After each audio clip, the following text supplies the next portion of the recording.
So it's not about liking anybody. Okay, we need to get away from this celebrification of these politicians.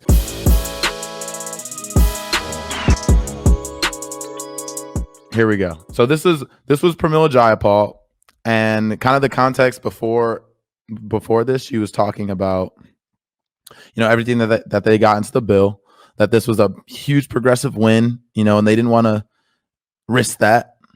So we'll see what she has to say here. A lot of pressure from the outside on the Progressive Caucus and on the squad to draw a hard line and say that if the $15 minimum wage isn't in this bill, that we're voting this down.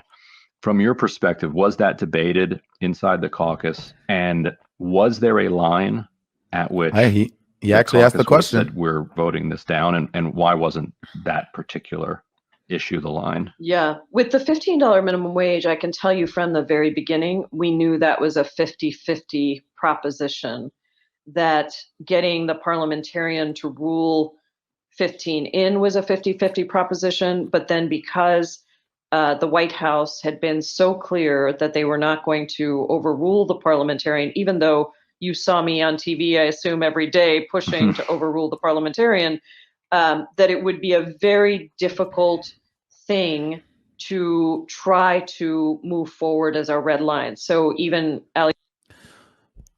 Okay, if you're admitting that it's a 50-50 proposition, and you're admitting that you went on TV and lobbied for Joe Biden and Kamala Harris to overrule the parliamentarian, which if they really wanted the $15 minimum wage, they would have done in a second. Like in 2001, when the Republicans wanted their tax cut under Bush, they fired the parliamentarian. Why? Because it's an advisory role. And you did not go and tell voters, oh, we'll get the $15 minimum wage for you if this random person you've never heard of lets us. Right? And so the fact that they're even putting any stock into what the parliamentarian says is bullshit. You go out and you say, I don't care what the parliamentarian says. We're putting this in the bill. And if we don't if the bill's not in the bill, I'm not voting for it. We'll see what their red line was and what their stipulations for voting for this bill was. We'll see it with the rest of what she says. Alexandria, Ro Khanna, others had said they weren't going to vote down a progressive, truly progressive, probably the most progressive legislation most of us have ever voted on, because 15 wasn't in there. That would make no sense, because the old standards. If you know our political history, the reason you can even consider this as the most progressive legislation, as if that means much considering our history, is because we haven't had any progressive legislation probably since the 60s, right? And so to hear them pushing this bill, which if you go talk to any normal person out there who's actually struggling with thousands of dollars of rent debt, thousands and tens of thousands of dollars of student loan debt, credit card debt built up from not getting shit from their government for a whole year in a pandemic, you go and ask them how progressive this legislation is if they're still struggling. I thought they were supposed to be our working class people in Congress. So if you actually are still going to go out there and parrot that, even though we've debunked that plenty of times, considering the numbers on ending poverty is relative to $12,000 being the poverty line, and for a family of four, it's $26,500. You tell me how many families of four can live on $30,000, but to the federal government, to the Democrats, they're not in poverty. You tell me that. And there's a good case to be made that certain people, depending on their circumstances, do they have kids, whatever, actually got it better under Trump, because that unemployment was $600 a week under Trump. It's half of that. So even if you want to say just the CARES Act, the one bill, that the first bill that the Republicans did and the first bill that the Democrats did, if we're talking about direct relief to people, yeah, it was $1,200 versus $1,400. It went to less people. Yes, they included dependents, but they obviously, chopped down the threshold to 80,000. But there's an argument to be made that people got more relief under Trump simply because that $1,400 versus that $1,200 means nothing if you're getting $300 double extra each week in unemployment. So for certain people, they literally got more money under Trump. So do not tell me that and celebrate this legislation and say, oh, well, it was so popular. Yeah, because people are starving and struggling. They need something. They're gonna accept anything. It's your job to be in there and say, no, we're getting this $15 minimum wage because it's the only redistributive policy in this entire bill, and it's the only big ticket progressive item that you promised to voters. And until it's in the bill, I'm not voting for it. They had a different red line. They had a different red line. Why do they have a different red line than I do? Well, to me, it feels like they're a little bit disconnected from the real suffering that's going on in the country. And it doesn't feel like they have the same urgency as other people have, like myself and people on the left and struggling working class people, because they don't have time to wait. They don't have time to wait maybe to the next bill or maybe the next bill, or maybe, oh, well, the Republicans take over in 2022. Okay, then when are they going to get a wage increase? They might not get a wage increase. They might be working for $7.25 in 2030 for all we know. When are you actually going to draw a line in the sand and say, you promised voters this? It's very popular. We're going to force it in this bill.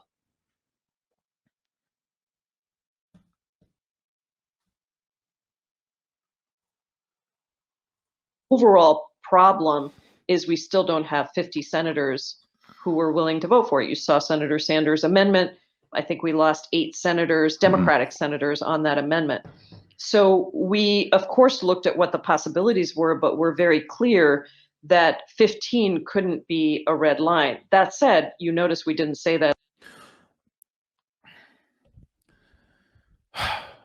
Are you even going to mention Chuck Schumer's name and the fact that because he didn't leave it in the bill, he basically filibustered the Democrats themselves? What do you mean, Justin? Well, see, if Chuck Schumer would have just left it in the bill, that would have forced people like Joe Manchin, Chris Coons, and Kirsten Sinema to actually vote on the bill as is. And if anyone wanted to, object to that, they would have needed 60 votes to strip it out of the bill. Instead, Chuck Schumer takes it out of the bill. Bernie then introduces the amendment. The Republicans, because of the Senate rules, do a motion or whatever, and now it needs 60 votes, which it'll never get. Dead in the water. Just virtue signaling at that point.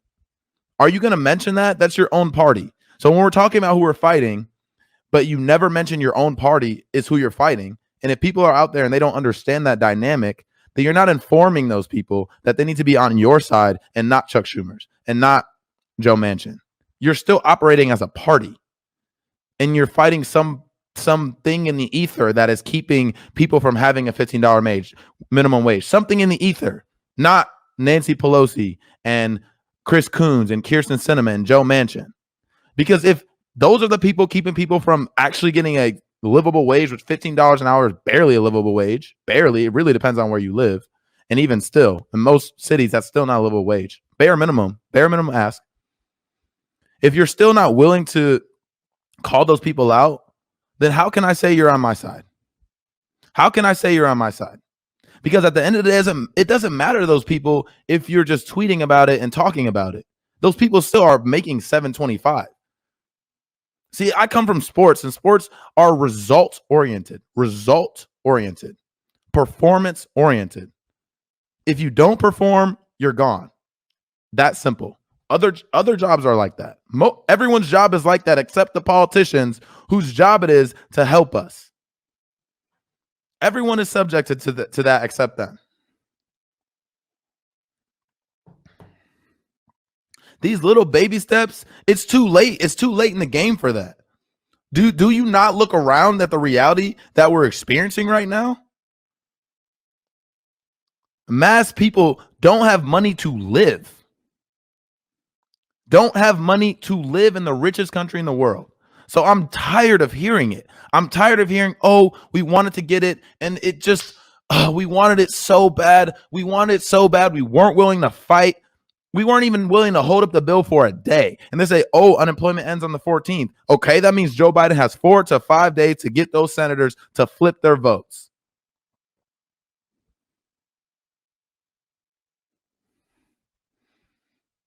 This is not the hostile takeover that Kyle Kalinske and the Justice Democrats originally were founded upon.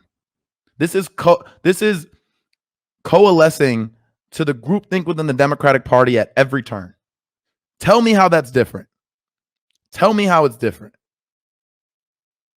Until our votes were being cast, because we wanted to try every possible thing we could do. And I said from the very beginning, we have to look at the whole package when it comes back to us, because that's how we're going to evaluate whether the things that we care about have been undermined so much that we want to leverage our votes or not. In the end, I think we felt very Leverage your clear vote. that That we sounds had like- won. This was a progressive piece of legislation. And Chuck Schumer said publicly that one way that he got Manchin to Such back down bullshit. was by telling him That's such that it gaslighting. was his understanding that the House would vote down the entire package if he pushed too hard on unemployment. Did you relay that Yes, signal to the I Senate? did. I called Senator Schumer on Friday morning as they were about to go. Listen to this. Listen to this. Listen to this part. This part shows you that they understand. They understand how to use leverage. Let's see what they use it for. Into their vote-a-rama, and when I had heard about the amendment, the Carper-Manchin amendment that ended up being the Carper amendment until Manchin came back on board 10 hours later, to say to the Senate Majority Leader that, you know, we did not like the changes in my statement about the American Rescue Plan. You might have seen I said that those. In fact, what we're going to do is we're going to send a strongly worded letter urging the White House to put the minimum wage back in there. We have a coalition of 25 strong progressives. And what we're going to do with our leverage is we're going to send a strongly worded letter urging Joe Biden to look into his heart at all those millions of people who would be lifted out of poverty with a minimum wage increase, lifted out of poverty. No, just a little bit more comfortable in their lives, a little bit struggling, a little bit less.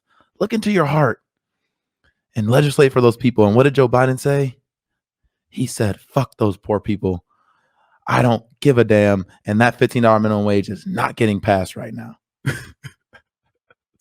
Changes were bad policy and bad politics.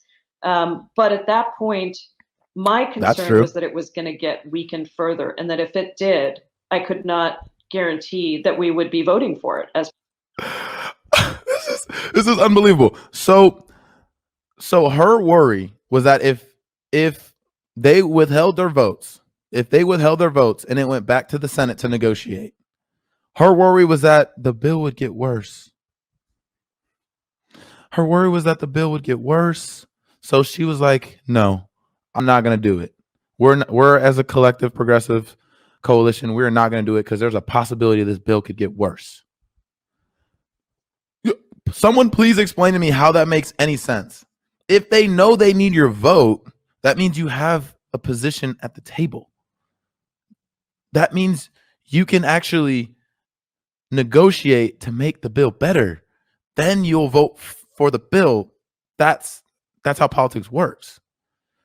That answer to me is like almost disqualifying, just in a strategic sense. Like that does not make any sense at all. progressives. And so I needed to let Senator Schumer know that. And I think it was perfect timing, because I do think he understood that. And I think it was important to him to convey to Senator Manchin that there was going to be a place where there was going to be too much. And why was that place not a $15 minimum wage? Like, I truly don't understand. I'm trying to understand that, because that was the only progressive commitment, like Jayapal likes to talk about, commitment that we got from Biden. So why was the red line not drawn at the $15 minimum wage, which is the only, like, we could go back to our, like, the voters that we went out and told to vote for Joe Biden because we'll push them left. We can go back and tell those voters, look, the Democratic Party is looking out for you. We said we give you that $15 minimum wage. We're fighting for it. Why is that not the line? The line is, we're gonna have tax forgiveness on unemployment. You mean something that should have been done in the first place? So our line is things that should be obvious and done in the first place. That's what we'll negotiate for. We'll never negotiate for anything more. Yes, is that frustrating as as it probably is for members of Congress, that some of the really loud criticism on social media probably actually made your threat to Schumer more credible in a way. Schumer didn't have to wonder whether or not you and the other progressives were feeling pressure. Do you think that's right? To be honest, I didn't really feel that much pressure. The pressure I feel comes from, are we looking at the package in totality? Does it comply with what we said were priorities for us? And ultimately, how do we as progressives not step on what is a serious progressive win? I mean, we are so used.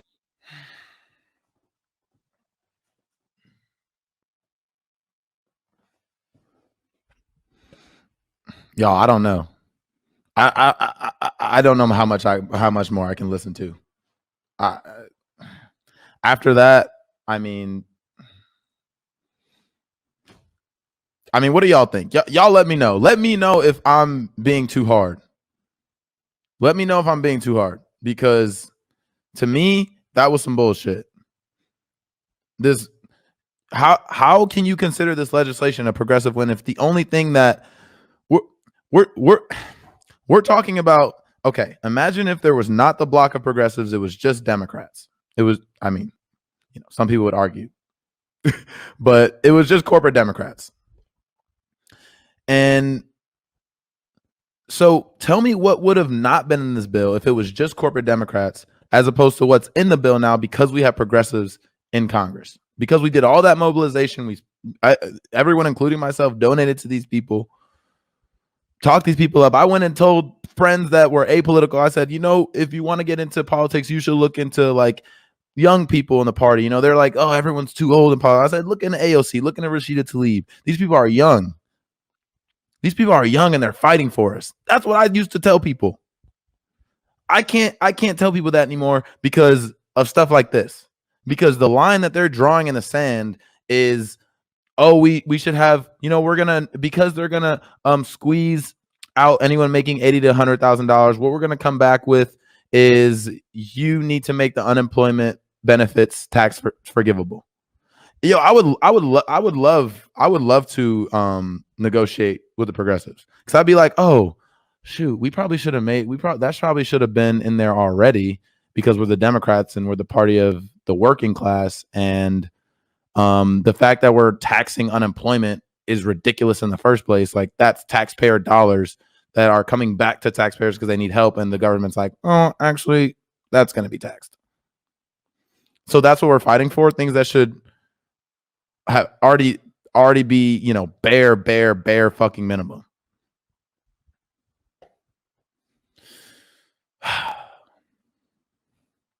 And guys, it's not about liking these people or not. It really isn't.